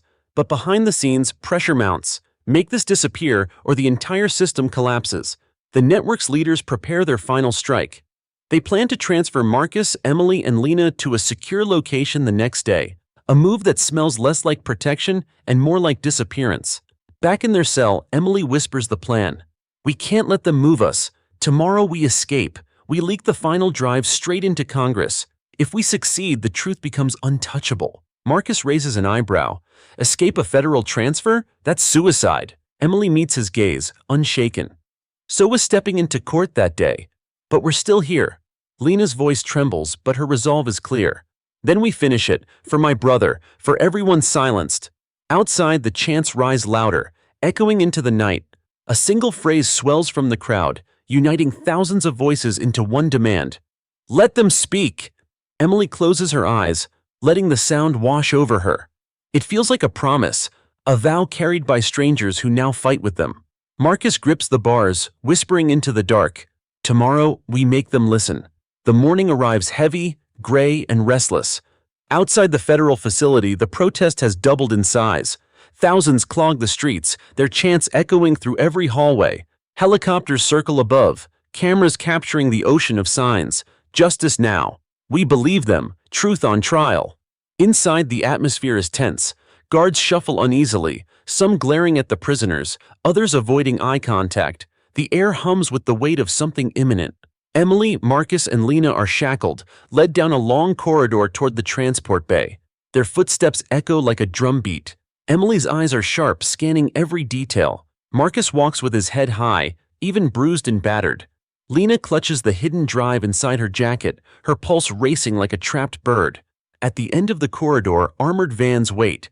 Officers stand in formation, rifles across their chests. The lead marshal barks, "Load them up!" Marcus mutters under his breath, "Straight to our graves." Emily whispers back, "Not if we make our move." They're shoved into the back of a reinforced van, the door slamming shut behind them. The interior is cramped, lined with steel benches and barred windows. A single guard sits across from them, rifle resting casually but eyes watchful. The engine rumbles to life. The convoy rolls out, tires crunching over asphalt. Through the small window, Emily glimpses the sea of protesters. Many raise their phones, filming the vans. Some throw flowers onto the road. Others pound on barricades, chanting louder. Marcus leans close, voice low. "We can't wait until they bury us in some black site. It has to be now." Emily nods subtly. "The guard's young. Watch his hands. If he slips, we strike." Lena swallows hard. "And if we fail?" Emily meets her gaze. "Then at least we tried. But if we succeed, your brother's voice becomes undeniable." The van turns sharply, heading onto the highway. Sirens wail from escort vehicles. Helicopters follow overhead. To the world outside, it looks like justice in motion. Inside, it feels like a death march. Emily studies the guard. His eyes flick nervously to the window, then back to them. Sweat beads on his brow. She sees it. The crack. "You don't want to be here," Emily says quietly. The guard stiffens. "Shut up." Marcus leans forward, his voice low and steady. "You heard the chants out there. You know what side history's on." The guard's jaw clenches. "My orders are clear." Emily's eyes bore into him. "Orders don't absolve you when the truth is already out. You saw the recordings. You heard them. Do you really want to be remembered as the man who delivered us to our graves?" The guard hesitates, his grip loosening on the rifle. Lena whispers, her voice breaking but fierce. "Please, my brother died for this. Don't let them kill it again." The guard exhales shakily. His rifle lowers an inch. "If I unlock you, I'm a dead man." Emily leans in, her voice urgent. "No, if you don't, you'll be on the wrong side of history. Help us, and maybe you'll save yourself too." Silence stretches. Then, with trembling hands, the guard slides a key into the cuffs. The shackles click open. Marcus flexes his wrists, adrenaline surging. Emily frees Lena quickly, her mind already racing. The guard whispers, "2 blocks ahead, there's a maintenance tunnel under the overpass. If you time it right, you can slip out when the convoy slows." Marcus smirks grimly. "Guess history's not written yet." The convoy rumbles forward, sirens wailing. Emily watches through the barred window, counting seconds. Ahead, the overpass looms. The lead van slows, forced by a traffic jam deliberately stirred by protesters flooding the road. "Now!" Emily hisses. Marcus slams his shoulder into the side door. The latch cracks. With the guard's help, they shove it open just enough to slip through. The world outside explodes with noise, horns blaring, protesters screaming, cameras flashing. For a heartbeat, Emily, Marcus, and Lena are silhouettes against the chaos. Then they leap, hitting the asphalt hard, rolling into the crowd. Gasps ripple through the protesters. Someone shouts, "It's them!" Hands reach out, pulling them to their feet, shoving coats over their heads to hide them from the helicopters. The sea of people swallows them, moving like a shield. Behind them, sirens blare louder. Officers scramble from the vans, shouting orders, but the crowd surges, blocking the path. Cameras capture everything. The prisoners escaping, the people protecting them. The truth is no longer in a van. It's in the streets. Led by protesters, Emily, Marcus, and Lena slip into a storm drain beneath the overpass. The roar of the crowd muffles above them, but the adrenaline is deafening in their veins. They huddle in the dark, breathless. Marcus laughs harshly. We actually did it. Emily grips Lena's shoulder, her voice steady. Not yet. The drive, Congress, that's the finish line. Lena pulls the drive from her jacket, clutching it tight. Then we run until we get there. Above ground, chaos reigns. News anchors break into live coverage, their voices breathless. Breaking news, Emily Grant, Marcus Reed, and Lena Foster have escaped federal custody with the help of protesters. The trio is believed to be carrying additional evidence. Authorities are calling it a security failure, but crowds are celebrating in the streets. In the high-rise office, the power brokers watch the footage with horror. One snarls, "If they reach Congress, it's over." Another hisses, "Then we make sure they don't." In the storm drain, Emily wipes grime from her face, eyes burning with determination. "We're not just fighting for survival anymore, we're fighting for the soul of this country." Marcus grins, even through exhaustion. "Then let's give it a war they'll never forget." The storm drain is dark, damp, and endless. Water trickles underfoot, echoing against the concrete walls. Emily leads the way, flashlight beam cutting through the black. Marcus follows close, his body aching from the leap out of the van, but his spirit blazing with defiance. Lena clutches the drive like it's her heartbeat, eyes wide, every sound magnified in her fear. Above them, the city roars, sirens, helicopters, the thunder of crowds. The escape is already on every screen, news anchors breathless with updates. The world knows they've broken free, and both sides of the country are splitting wider, some screaming for their capture, others chanting for their protection. Marcus mutters, "Feels like we're running through the veins of a dying beast." Emily glances back, her voice sharp. "Keep moving, they'll sweep these tunnels soon." Lena breathes heavily. "Where are we going?" Emily steadies her. "There's an old service hatch near Union Station. If we reach it, we can blend into the city. From there, Congress is only a few miles." Marcus snorts. "A few miles crawling with cops." Emily's jaw tightens. "We don't need to outrun them, we just need to outlast them." After what feels like hours, they reach a ladder leading up to a rusted grate. Emily climbs first, pressing against the bars. The sound of honking cars and shouting crowds floods in. She peeks through, streets clogged with protesters waving signs, police lines straining to hold them back. She whispers down, "Perfect, the crowd's cover will buy us time." Marcus climbs next, helping Lena through the opening. The three emerge into the chaos, swallowed instantly by a sea of bodies. The protesters cheer when they recognize them, shielding them with flags, jackets, raised fists. Phones rise like torches, recording everything. The chant begins again, rolling like thunder. "Let them speak! Let them speak!" Police surge forward, trying to push through the crowd. Batons swing, shields slam, tear gas hisses, but the protesters lock arms, holding the line. The three fugitives are rushed through side streets by strangers, hidden under hoodies and scarves. Marcus looks around, stunned. "They're protecting us. Strangers. Ordinary people." Emily's eyes burn with resolve. That's what happens when truth stops being a whisper and becomes a roar. They duck into an abandoned storefront, catching their breath. A young woman with dyed hair and a camera slung across her shoulder closes the door behind them. "You're safe for now," she says quickly. "Name's Tasha. I stream live protests. You're trending worldwide. Half the planet is watching." Lena clutches the drive. "We need to reach Congress." Tasha nods.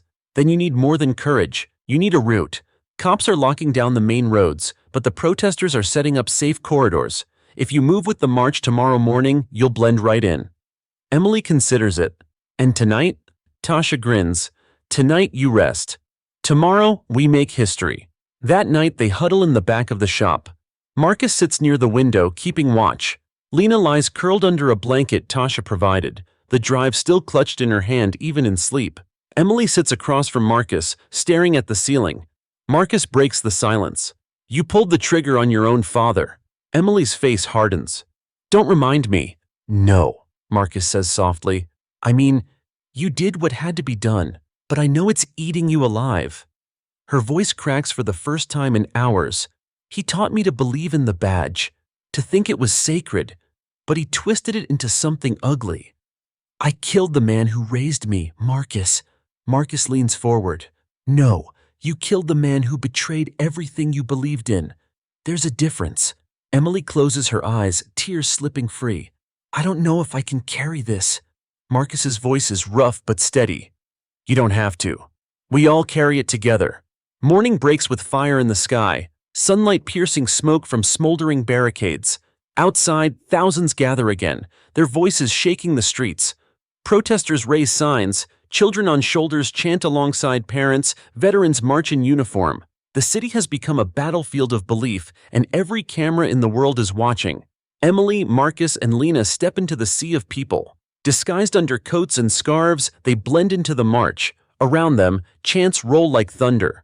Justice, truth, justice, truth. Tasha streams live, walking backward with her camera. They're in the march, she whispers to her audience. History is happening right now. Blocks away, riot police mass near the Capitol. Armored vehicles line the avenues, soldiers in tactical gear forming walls. The network's last defense isn't in courtrooms anymore, it's in the streets. Inside a command center, officials watch drones circling overhead. A general mutters, "If they reach the Capitol steps, we lose control." Another official snarls, "Then stop them, whatever it takes." Orders crackle over radios. The march is about to meet a wall of steel. As the protesters surge forward, Marcus senses it first, the tension in the air, the way the chants falter near the front. He pushes through the crowd with Emily and Lena until they see it. A line of riot shields blocking the Capitol steps, rifles raised, gas launchers ready. Lena clutches Emily's arm. "They won't let us through." Emily stares at the wall of soldiers, her jaw like iron. "Then we make them choose, side with the truth or side with corruption." Marcus smirks grimly. "Guess we're about to see who still remembers their oath." The crowd halts, silence falling like a storm about to break. Protesters stare at the wall of soldiers. Soldiers stare back, fingers tightening on triggers. Then Emily steps forward, her voice ringing clear. "We are unarmed. We come with evidence of crimes committed against this nation. Let us through, or history will remember this moment as the day you chose tyranny over truth." The cameras zoom in. Millions watch worldwide. The soldiers hesitate. The crowd holds its breath. History waits. The air at the Capitol steps feels electric, thick with tension. A wall of riot shields gleams under the midday sun, rifles raised behind them. The protesters press forward, their chants fading into a hush as eyes lock on the standoff. Thousands watch in person. Millions more tune in live.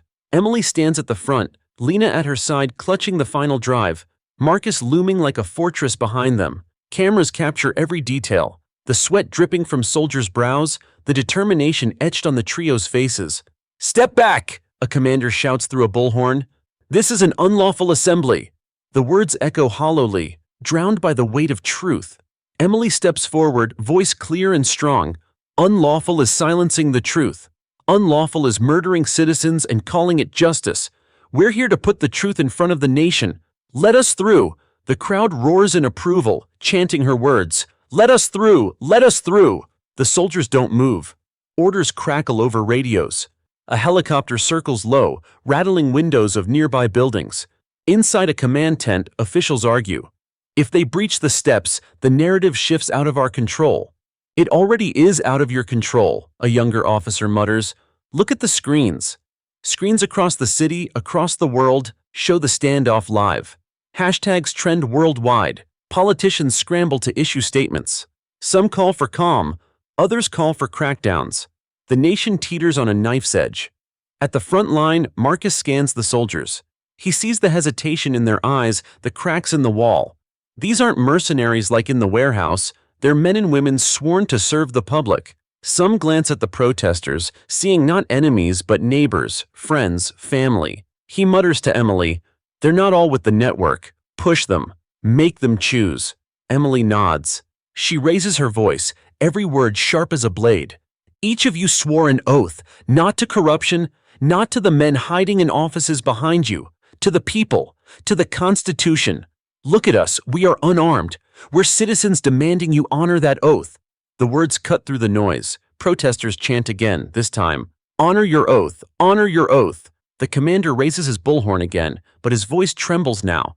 "Disperse immediately or force will be used." Before he can finish, Lena steps forward holding the drive high. Her voice cracks but carries. "This contains everything. Bank transfers, orders, proof of every lie they told. If you fire on us, you're not just silencing us, you're silencing the truth the whole country has waited for." Gasps ripple through the crowd. Phones zoom in on the small device glinting in the sunlight. Marcus steps forward, towering beside her. If you fire on her, you fire on justice itself. For a heartbeat, silence reigns. Then, one soldier lowers his rifle. Another follows. The movement spreads down the line, hesitation turning into defiance. A handful still hold their positions, but the wall is fracturing. The commander barks, "Hold the line!" But the soldiers don't move forward, they don't fire. They stand frozen, caught between orders and conscience. The crowd senses it and surges with hope. Chants shake the ground. Truth, truth, truth. Inside the Capitol, security cameras stream the moment live into congressional offices. Senators and representatives gather around screens, some pale with fear, others emboldened. "This is bigger than we can contain," one admits. Another snaps, "Then it's time we listen." On the steps, Emily lifts her hands. "We're going in. Not to attack, not to riot, to speak. If you believe in your oath, you'll let us pass." The commander hesitates. His bullhorn lowers. Behind him, soldiers exchange glances. Then, one by one, they part. The line cracks open, leaving a narrow path to the marble steps. The crowd erupts. Cheers, tears, raised fists. Cameras capture the moment as history shifts. Emily, Marcus, and Lena step forward, climbing the Capitol steps under the watchful eyes of millions. The chants follow them like thunder. "Let them speak! Let them speak!" Inside, the marble halls echo with their footsteps. Security officers trail nervously behind but don't intervene. Senators gather in chambers, the floor buzzing with tension. Cameras are already rolling, this time sanctioned, official, unavoidable. Emily stands at the podium, breath steady despite the weight pressing down on her shoulders. Marcus and Lena flank her, silent pillars. She places the drive on the desk, the symbol of every sacrifice, every life lost, every lie exposed. Her voice rings out. "We stand here not as fugitives, but as citizens. Citizens who bled, who lost, who refused to be silenced. This drive holds proof of crimes committed against the people of this nation. And today, before the world, we demand justice." The chamber erupts, some shouting objections, others pounding desks in support. But the cameras don't turn away. The feed goes live across the globe. Emily's voice cuts through the chaos. "My father died defending corruption. I chose to break from him because the badge isn't meant to protect lies. It's meant to protect lives. Today, I stand not as his daughter, but as an agent of truth, and I will not stand down." Lena steps forward, tears shining in her eyes. "My brother was murdered to keep this drive hidden. I carry his voice, and now the world carries it too." Marcus grips the podium, voice thunderous. "We are not criminals. We are proof that no system is too powerful to be challenged when people unite. The truth is alive, and it's standing right here." The chamber falls silent. The world listens. Outside, the crowd roars, the sound shaking the Capitol itself. For the first time, the truth has a place at the nation's heart. The chamber is alive with noise. Senators shout across the floor, reporters scribble frantically, cameras zoom in to capture every twitch of expression. Outside, the roar of protesters is muffled by marble walls but still audible. A reminder that the nation is watching. Emily stands at the podium, steady as stone despite the chaos. Marcus and Lena remain at her side. The small drive gleams under the bright lights, the symbol of everything they've endured. The speaker pounds the gavel. "Order! This chamber will come to order!" The noise dims but doesn't die.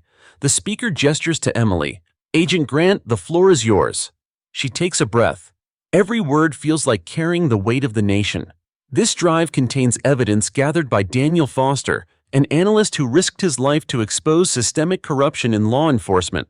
He was murdered for it. His sister Lena is here to carry his voice. Marcus Reed is here as proof of the violence used to silence the innocent. And I stand as an agent who chose truth over blood. Gasps ripple through the room. Cameras capture every syllable. Emily plugs the drive into a secure terminal. Screens flicker to life around the chamber. Audio recordings echo through the air. Judges, officers, politicians speaking in hushed tones, plotting bribes, ordering cover-ups. Video files play. Transfers of money, surveillance of staged shootings, falsified reports stamped and filed.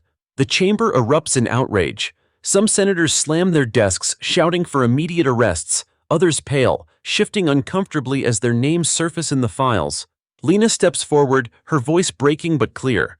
My brother knew this would cost him everything. He left these files so the truth couldn't die with him. I will not let you dismiss his sacrifice. Not now. Reporters scribble furiously. Viewers at home see her trembling but unyielding, her grief transformed into courage. Marcus grips the podium next.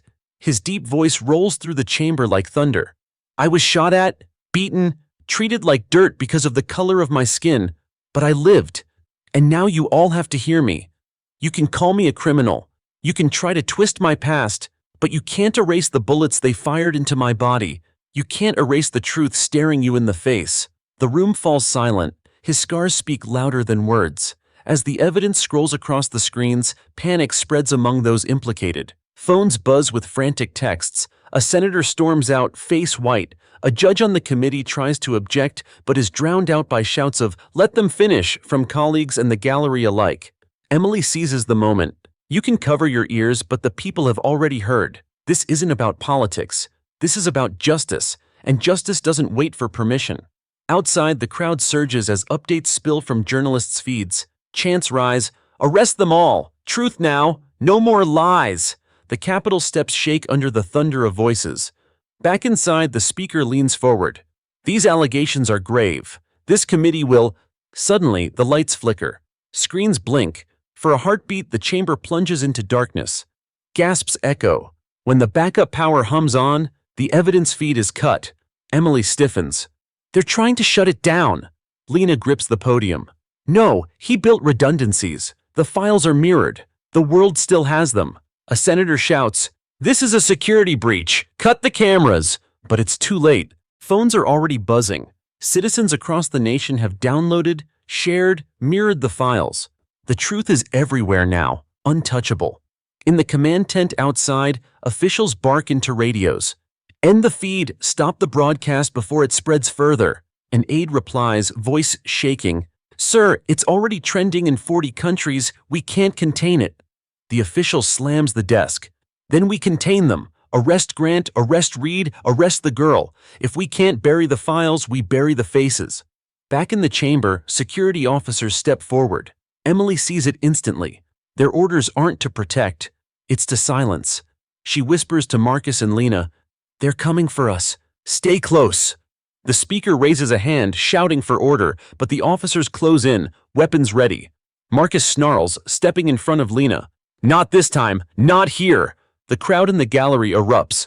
Reporters shout, cameras flash, protesters outside pound on the doors. The pressure inside the chamber is boiling. Emily raises her hands high, voice ringing like a bell. "If you arrest us for speaking truth in this chamber, then this isn't democracy, it's tyranny. The world is watching." Her words freeze the room. Security hesitates. Every camera lens locks onto the officers, broadcasting their every twitch. For a tense heartbeat, the chamber stands on the brink. Justice or suppression, history or erasure. Then, from the gallery, a voice booms. "Stand down!" All heads turn. A group of veterans, decorated with medals, rise to their feet. Among them are Marcus's brothers. Caleb in uniform, David still carrying himself like a soldier. Cameras capture their presence as the chamber gasps. David steps forward, voice iron. "You will not lay a hand on them, not while we breathe." The officers falter. The presence of veterans, heroes in the public eye, tips the balance. The chamber erupts into chaos as shouts and chants thunder. Emily locks eyes with Lena and Marcus. This is the turning point, hold on. The chamber shakes with noise. Shouts, chants, the pounding of fists on desks, cameras flash like lightning. The entire world watches as security officers freeze mid-step, caught between orders to arrest and the undeniable presence of veterans standing in defiance. Caleb, Marcus's brother, stands tall in full police uniform, the badge gleaming under the lights. His voice cuts through the chaos. "I wore this uniform to serve the people, not to silence them. If you lay hands on my brother, on these citizens, you disgrace every oath you swore." David, the soldier, steps forward beside him. His tone is iron, the weight of battle etched into his words. "I fought wars overseas for freedom. I'll be damned if I stand by while it's crushed in this chamber." The officers hesitate, eyes darting between their orders and the veterans now staring them down. The cameras zoom in, capturing their indecision. Across the globe, audiences lean closer to their screens, breath held. Emily feels the moment tipping like a scale. She steps forward, seizing the silence. You can't arrest the truth, you can't cage it. The world has seen the files, the people are rising. If you move against us now, you prove everything we've said. Her words land heavy. Even senators who moments ago shouted for her arrest now sit frozen, realizing that siding with suppression could be political suicide. The speaker bangs the gavel desperately. Order! This chamber will maintain order! But no one listens. Outside, the protests explode as word spreads of the veterans stand inside. Chants shake the very steps of the Capitol. Stand with them! Stand with them! Helicopters beam the moment live, showing the building surrounded by people demanding truth. Inside, Lena clutches the podium, her knuckles white. For the first time, fear truly claws at her chest, but so does hope. She whispers to Marcus, "Your brothers, they came." Marcus, towering like a shield beside her, allows himself the faintest smile. Told you, we're not alone anymore. Suddenly, the chamber doors slam open. More officers flood in, heavier armed, their commander barking orders. Take them into custody, now! Gasps ripple through the chamber. The officers advance, weapons drawn. Caleb steps forward, blocking their path, hand hovering near his sidearm. You fire one shot in here, and you don't just shoot us. You shoot the Constitution you swore to defend. David joins him, eyes blazing. We've buried friends for this flag. Don't make us bury democracy with them. The room holds its breath. The standoff is seconds from exploding.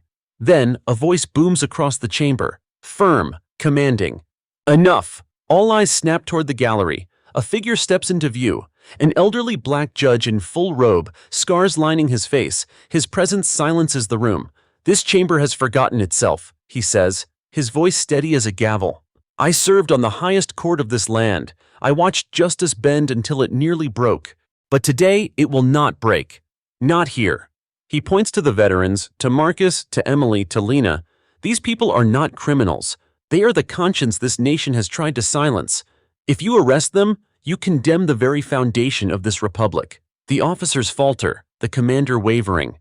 Cameras pan across the chamber, catching senators whispering frantically, calculating the political cost of violence against heroes, judges, and grieving citizens. Emily seizes the moment again. She raises the drive high for all to see. This is not about us anymore. This is about every citizen watching, every family betrayed, every oath broken. The files are already in the hands of the people. You cannot erase them, but you can decide, do you side with the people or do you side with corruption? The crowd in the gallery erupts in cheers, chants flooding the chamber. With the people! With the people! The commander lowers his weapon. Slowly, painfully, he nods to his men. Stand down! The officers lower their rifles. The tension snaps like a rope stretched to breaking. The chamber exhales all at once. Outside, the news spreads instantly. Security stands down at Capitol. The footage loops endlessly. Veterans confronting armed officers, Emily raising the drive, Marcus standing unbroken, Lena trembling but fierce. The chants outside shake the ground. Justice now! Justice now! But even as victory simmers, Emily feels the danger lingering. She whispers to Marcus and Lena, this isn't the end. They'll regroup. They'll try again. Marcus nods grimly. Then we stay loud enough they can't drown us out. Lena wipes tears from her face. My brother believed the truth could outlive him. He was right.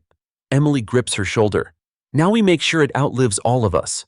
In the high-rise office across the city, the network's surviving leaders watch the chaos unfold on giant screens. Their empire of lies, once untouchable, is cracking in real time. One slams his fist on the table. We're losing control, another snarls. Then burn the pieces before they bury us in them. Their eyes harden. The fight isn't over, not yet. Back in the Capitol, the speaker tries desperately to regain order. This chamber will reconvene, testimonies will be reviewed, indictments will be prepared. But the people know, justice has already begun outside these marble walls. Emily steps down from the podium, Marcus and Lena at her side, veterans and protesters roaring their names. For the first time, she feels it in her bones. They've broken through. But survival and victory are not the same. The next battle waits in the shadows. The Capitol's marble floors still hum with echoes of the standoff. Protesters outside roar in celebration, their chants carrying like thunder across the city. News anchors replay the footage endlessly. Caleb confronting the officers, David invoking the flag, Emily raising the drive high, Lena trembling but defiant, Marcus standing as a shield.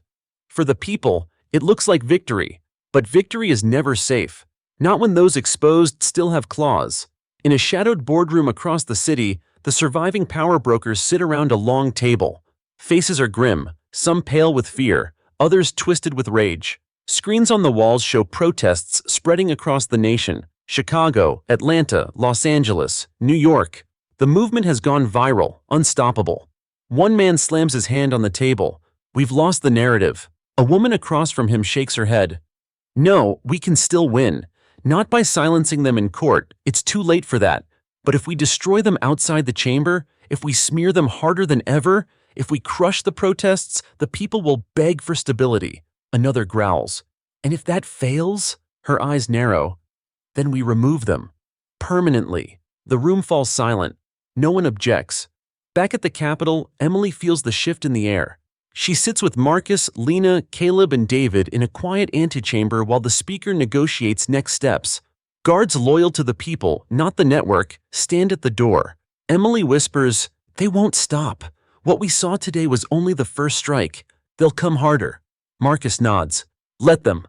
They think fear still works on us." Caleb, still in his uniform, looks grim. "It's not just you they'll target. They'll go after anyone connected to you. Witnesses, allies, even protesters in the streets."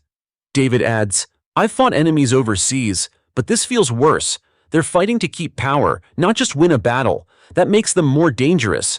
Lena clutches the drive, eyes wide. "Then we don't let it end here. We take the files to the people directly, not just through news or Congress, everywhere." Emily nods slowly. A nationwide broadcast, one they can't shut down. If the evidence reaches every screen, every phone, every home, the network collapses completely. Marcus smirks. "Sounds like war on their terms. Good. I like it." But even as they plan, the network moves. That night, black SUVs roll through the city streets, men in tactical gear inside. Their mission is simple: erase the faces of resistance. The protesters sense it before anyone else. At makeshift camps near the Capitol, live streamers broadcast warnings. "We're seeing unmarked vehicles circling. People, stay alert." One SUV tries to push through a crowd. Protesters block it, chanting louder, cameras flashing. The men inside retreat, unwilling to be caught on film. The people cheer, but the danger grows. Inside a safe house provided by sympathetic senators, Emily paces. "They're coming faster than we can react. We need to stay mobile." Marcus checks the windows, his instincts sharp. "We can't hide forever. They'll find us eventually." Caleb pulls out a tablet, scanning encrypted reports from allies inside the police. The network's splintering. Some are abandoning ship, others doubling down. But the faction that remains, they're ruthless. "They've put a kill order on you all." Lena gasps. "They want us dead?" David's voice is calm, almost cold. "Then we make sure we outlive them. I've dealt with assassins before. They bleed like everyone else." The plan forms quickly. Secure a broadcasting hub capable of reaching the entire nation. Tasha, the live streamer who helped them before, provides intel. There's a media satellite uplink at a private station downtown. If you can plug the drive there, the files go everywhere. News channels, social media, even emergency alerts. They can't stop it once it's live. Emily nods. "Then that's our target, tomorrow night." But the network anticipates the move. That evening, explosions rip through protest camps near the Capitol. Smoke rises into the sky, screams echo. Emergency crews rush in as cameras capture the carnage. News flashes. Protests under attack. Emily watches the footage, horror tightening her chest. They're escalating. Innocent people are paying the price. Marcus slams his fist on the table. "Then we end this. No more delays." The next night, under the cover of chaos, Emily, Marcus, Lena, Caleb, David, and Tasha move through the city. Protesters guide them, forming human shields at intersections, blocking patrols, feeding them updates through live stream networks. The station looms ahead, tall, sleek, guarded. Floodlights sweep the perimeter, black SUVs idle nearby. The network knows they're coming. Emily whispers, "This is it. Once we start, there's no turning back." Marcus cracks his knuckles. "Good. I hate turning back." Lena grips the drive tighter. "For Daniel. For everyone." David checks his watch, eyes scanning the shadows. We move in 5. Meanwhile, in the boardroom, the power brokers watch drone feeds of the station. Their leader leans forward, lips curling. Let them try. They'll die live on camera and the people will see chaos. Then they'll beg us for order again. His words drip with venom. Tonight, we bury them. Back at the station perimeter, Emily feels the weight of the moment pressing down on her. The crowd of protesters nearby begins to chant again, their voices carrying through the night. Truth will rise, truth will rise. Emily takes a deep breath, her voice steady. Then let's rise with it. They move. The night air hums with tension. Floodlights sweep across the broadcasting station's glass walls, casting sharp beams into the darkness. Protesters crowd the distant streets, their chants echoing like a war drum. Truth will rise, truth will rise. Emily crouches with Marcus, Lena, Caleb, David, and Tasha behind an abandoned delivery truck across the street. Their breath fogs in the cold air. Every instinct tells them this is a trap, but retreat is no longer an option. This is it, Emily whispers. Once we start, there's no going back. Marcus grins fiercely. Then let's make sure we finish. Lena clutches the drive to her chest, the last piece of her brother's life. Daniel didn't die so this could stay hidden. Tasha adjusts her camera, already streaming live to thousands. The world's watching. Whatever happens, it won't be in the dark. They move. Caleb and David flank the group, scanning shadows. Marcus charges ahead, strength in every step. Emily's eyes dart to the roof, spotting the silhouettes of armed guards. Snipers, she mutters. Stay low. Bullets crack the night a second later. Sparks fly from the pavement. Protesters scream and scatter. Marcus grabs Lena, dragging her behind a barricade. David shouts, "They want a bloodbath! Keep moving!" Caleb fires back, controlled bursts to pin the guards down. The crowd cheers at the sight, uniform against uniform. The chants grow louder, fueling the group forward. They reach the station's front doors, reinforced glass guarded by men in black tactical gear. The leader sneers. End of the line. Emily steps forward, her voice steady. You're standing on the wrong side of history. Move, and maybe you can still redeem yourselves. The guard laughs coldly. History is written by survivors, and you won't be one. Guns raise. But then, from the crowd behind them, veterans push forward, men and women decorated with medals, many in uniform. They link arms with protesters, forming a wall of bodies. Cameras capture it live. Ordinary citizens standing against mercenaries. The guards falter. Their fingers hesitate on triggers. Marcus roars, charging. He slams into the nearest guard, knocking him to the ground. Caleb and David follow, disarming others with military precision. Emily drives forward, dragging Lena and Tasha through the chaos. Inside, alarms blare. Red lights flash. The lobby is a maze of steel and glass. More guards rush in. Upstairs, Emily shouts. The control room. They sprint, boots pounding on marble floors. Gunfire echoes behind them. Tasha keeps filming even as bullets ricochet off walls. Her live stream climbs past 1 million viewers, comments flooding in. Run! We're with you! Truth now! They storm up a staircase, Marcus taking point, Caleb covering the rear. David shoves a desk over to block the stairwell. At the top floor, they burst into the control room. Screens line the walls, showing news feeds, static, and blank channels. A technician cowers in the corner. Emily rushes to the main console. Plug it in, she shouts. Lena's hands tremble as she inserts the drive. For a second, nothing happens. Then screens flicker to life. File names scrolling, evidence loading. We're live in 60 seconds, Emily breathes. But the door slams open. More armed men flood in. Eyes cold, guns raised. Their leader snarls. Not another word. Pull the plug. Emily steps in front of the console. No. Marcus squares his shoulders, growling. You'll have to kill us first. The leader smirks. Gladly. He raises his rifle. Before he can fire, a thunderous crack splits the air. The wall behind him explodes. Veterans storm in through a side stairwell, protesters at their heels. The room erupts into chaos. Fists, batons, gunfire. Emily dives back to the console. 30 seconds! Marcus fights like a storm, fists slamming, body unyielding. Caleb disarms one man, flipping him into another. David grabs a rifle, firing controlled bursts to clear the doorway. Lena crouches over the console, shielding the drive with her body. Tears stream down her face, but her voice is iron. Daniel, This is for you. Tasha's camera catches everything. Blood, fire, courage. Her live stream surges past 5 million viewers. 10 seconds, Emily shouts. The leader claws his way up, gun still in hand. He aims at Lena. Marcus sees it, but he's too far. Lena! He roars. The shot rings out, yet the bullet never reaches her. Caleb dives, taking the hit in his shoulder. He crashes down, gritting his teeth. Keep going! Emily slams the final command. Broadcast live, now! Every screen in the room lights up. Across the nation, televisions, phones, and billboards flash the files. Videos of corruption, recordings of orders to kill, bank transfers, hidden footage of cover-ups. The evidence pours into every living room, every city street, every hand holding a phone. The world sees it all. Protesters outside erupt in cheers. Crowds across the country flood into streets, chanting louder, crying, embracing. The truth is undeniable now. In the control room, the guards falter. Some drop their weapons, staring at the screens in horror. Others flee. The leader screams in rage, but Marcus grabs him, slamming him into a console so hard the screen shatters. Emily kneels by Caleb, blood staining his uniform. Stay with me! He grits his teeth, smiling faintly.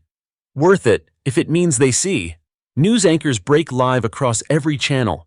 We are witnessing history. The files have gone public. The network has been exposed at the highest levels. Arrests are already being called for across the nation.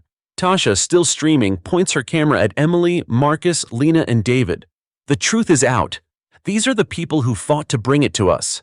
Emily stands, trembling but unbroken. She looks at the glowing screens, the evidence playing worldwide. Her voice cracks, but it carries. It's done. The truth belongs to the people now. The broadcast continues to pour across every screen in the nation. Corruption, betrayal, and blood-soaked cover-ups spill into the living rooms of ordinary Americans. The evidence is undeniable. The country holds its breath. In the control room, chaos subsides into silence. The surviving guards lower their weapons, stunned by what they see on the monitors. Protesters outside cheer so loudly that the glass walls vibrate. The Capitol, once a fortress of lies, now trembles under the weight of truth. Emily kneels by Caleb, her hands pressed against his wound. Blood seeps through her fingers, but his eyes remain steady. I'll live, he grunts, forcing a smile. Better me than her. Lena sobs, clutching his hand. You saved me. Caleb squeezes weakly. No, we all saved something bigger than ourselves. Across the country, dominoes fall fast. Governors distance themselves from the network. Mayors call for resignations. Judges implicated in the files are placed under immediate investigation. Arrest warrants ripple outward like shockwaves. On live television, a senator shouts into a microphone, "The people demand accountability. Effective immediately. Hearings will begin, and every name listed in these files will face justice." Crowds explode into cheers. Streets flood with citizens waving flags, holding signs, chanting, crying. It is no longer just a protest, it is a movement reborn. In the boardroom of the network's leaders, panic reigns. Phones ring unanswered. Screens replay their crimes. One slams a fist on the table. Shut it down! We can still spin this! But another shakes his head, pale. No spin can bury this. It's over. Some flee. Others sit frozen, realizing their empire has crumbled. Within hours, federal agents raid the building. Handcuffs snap shut. Cameras roll live as once untouchable elites are marched out in disgrace. Back at the station, Emily, Marcus, Lena, David, and the wounded Caleb step outside into the night. The air is electric, filled with chants. Justice now! Justice now! Protesters swarm them, raising phones, lifting them on shoulders. Tasha streams everything, her voice cracking with emotion. The truth is out. The people who risked everything stand before us. This is history. Marcus scans the crowd, his usual steel softening. For the first time in years, he sees not just anger, but hope. They finally believe, he murmurs. Lena, still holding the drive, whispers, Daniel, we did it. Suddenly, sirens wail. A convoy of black vehicles approaches, tires screeching. For a heartbeat, panic seizes the crowd. But instead of mercenaries, federal agents step out, badges gleaming under floodlights. The lead agent announces loudly, "We are here under the authority of the Department of Justice. The arrests of corrupt officials have begun, and these citizens, He gestures to Emily, Marcus, Lena, Caleb, and David. Are under protection, not pursuit. The crowd erupts. Relief and triumph cascade through the protesters. The nightmare of being fugitives is finally over. Later that night, Emily stands on the Capitol steps, cameras swarming. She speaks not just to reporters but to the millions watching worldwide. Today, the truth broke chains that held this nation down. Today, we learned that no badge, no office, no uniform is above justice. My father died protecting corruption, but I chose to protect the people, and I will never regret that choice, because justice belongs to all of us. Her words echo across the city. Chants rise again, shaking the very stones. Justice! Justice! Justice! Days pass and the movement grows. Officials once thought untouchable face trials. Some weep before cameras. Others deny until the cuffs close around their wrists. Caleb recovers in a hospital, visited daily by protesters and fellow officers who thank him for his courage. David meets with veterans, organizing new watchdog groups. Lena helps establish a foundation in Daniel's name to safeguard whistleblowers. Marcus stands at rallies, scars bared, his presence a symbol of survival and strength. Emily testifies in hearings, her voice unwavering, her FBI jacket no longer just fabric, but a banner of resilience. Across America, murals appear on walls. Emily raising the drive, Marcus shielding Lena, veterans standing unbowed. Schools teach the Capitol stand as a turning point in history. Songs are written, films are planned. But for those who lived it, the memories aren't about glory. They're about sacrifice. Blood spilled, lives lost, nights spent in fear. Yet through it all, one truth shines. They refuse to be silenced. One evening, weeks later, Emily, Marcus, Lena, Caleb, and David meet quietly on the Capitol steps. The protests have ended, but the energy still lingers in the air. Marcus looks out at the city, its lights glowing against the night. Feels different now, like the air's lighter. Caleb smirks. Or maybe that's just the morphine. Lena laughs through tears. David claps his brother on the shoulder. Emily smiles faintly, eyes distant. It's not over. The fight for justice never really ends. But we proved something tonight. Marcus nods. We proved the people can win. They sit in silence for a while, listening to the hum of the city they helped change. And when dawn breaks, the first rays of sunlight wash over the Capitol, painting it gold. For the first time in a long time, it doesn't look like a fortress. It looks like what it was meant to be, the people's house. Emily whispers as much to herself as to the world, justice has risen.